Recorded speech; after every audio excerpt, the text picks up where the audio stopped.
बरसाती सीजन में हथिनीकुंड बैराज पर पूरे देश की निगाह रहती है।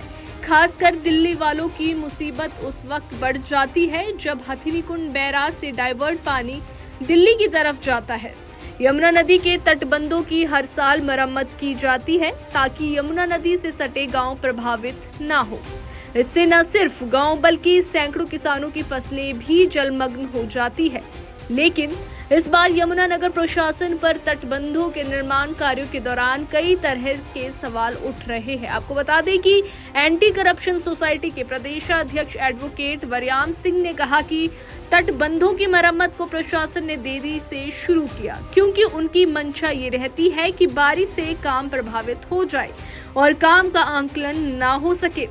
उन्होंने ये भी कहा कि रादौर एरिया में जो पत्थर तटबंधों के निर्माण में इस्तेमाल हो रहे हैं वे छोटे हैं। इसके अलावा भी कई तरह की खामियां उन्होंने गिनवाई। यमुनानगर जिले में करीब 92 करोड़ की लागत से निर्माण कराए जा रहे हैं ताकि जिले के गांव को कोई परेशानी ना हो।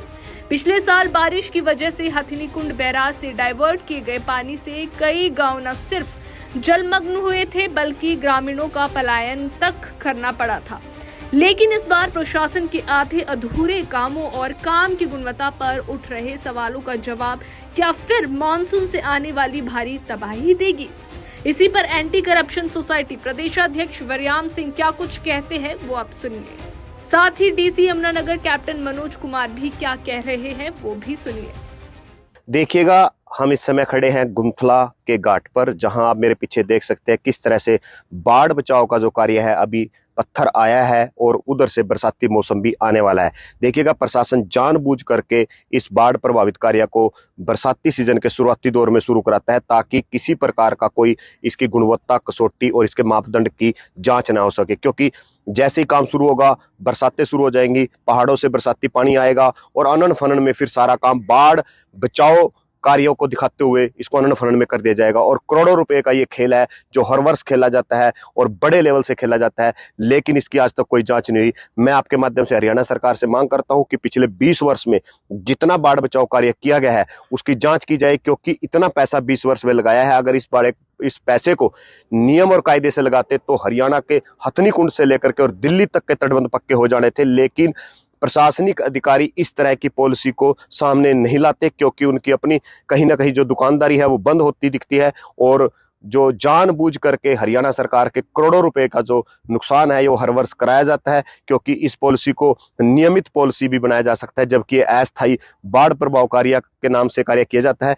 मैं आपके माध्यम से हरियाणा सरकार से मांग करता हूं कि इस अस्थायी बाढ़ बचाव कार्य को ना करके स्थायी बाढ़ बचाव कार्य किए जाए ताकि हर वर्ष होने वाले नुकसान से जो किसानों को जानी माली और फसल का नुकसान होता है वो भी बचेगा और कहीं ना कहीं हरियाणा सरकार को जो है प्रति वर्ष जो राजस्व का नुकसान होता है उसमें भी बचाव होगा और जनता बाढ़ प्रभावित क्षेत्र की राहत की सांस लेगी। 62 काम ऐसे चल रहे हैं हमारे पास शॉर्ट टर्म के इरिगेशन डिपार्टमेंट के, जिसमें कोई तटबंधों का निर्माण है, कोई स्टड्स लगाने हैं, कोई दीवारें बनानी हैं, कोई पत्थर डालने हैं, कोई क्रीक बनानी है, इस टाइप से।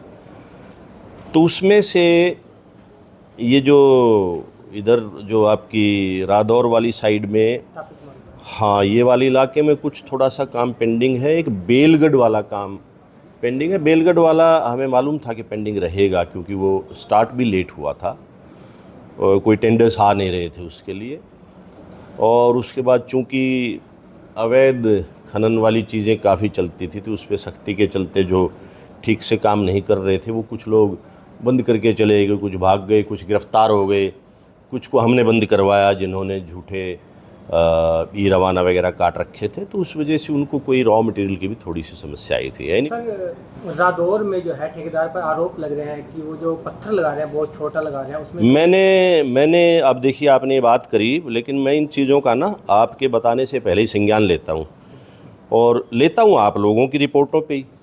मैंने अखबार में एक रिपोर्ट पढ़ी थी जिसमें बताया गया था कि 18-20 किलो का एक पत्थर होना चाहिए शायद, जो कि वो पत्थर छोटे हैं, कुछ पेबल्स भी हैं छोटे छोटे ना। तो वो मैंने उसी दिन में सेम डे, जैसे मेरे पास ये आप देख रहे हैं ये आती है मेरे पास ना प्रेस कटिंग्स, ये मैंने एसडीएम को भेज के इंक्वायरी मार्क कर दी थी। उसमें मिक्स वो आया हुआ है, यस यू आर राइट, और उनको सेग्रीगेशन का काम उस वक्त चल रहा था। बिल्कुल भी सब स्टैंडर्ड चीज़, छोटा पत्थर यदि किसी की मंशा भी होगी ऐसा करने की तो नहीं होने देंगे। बिल्कुल जो तय पैमाना है उसके हिसाब से काम होगा, दिस विल एंश्योर।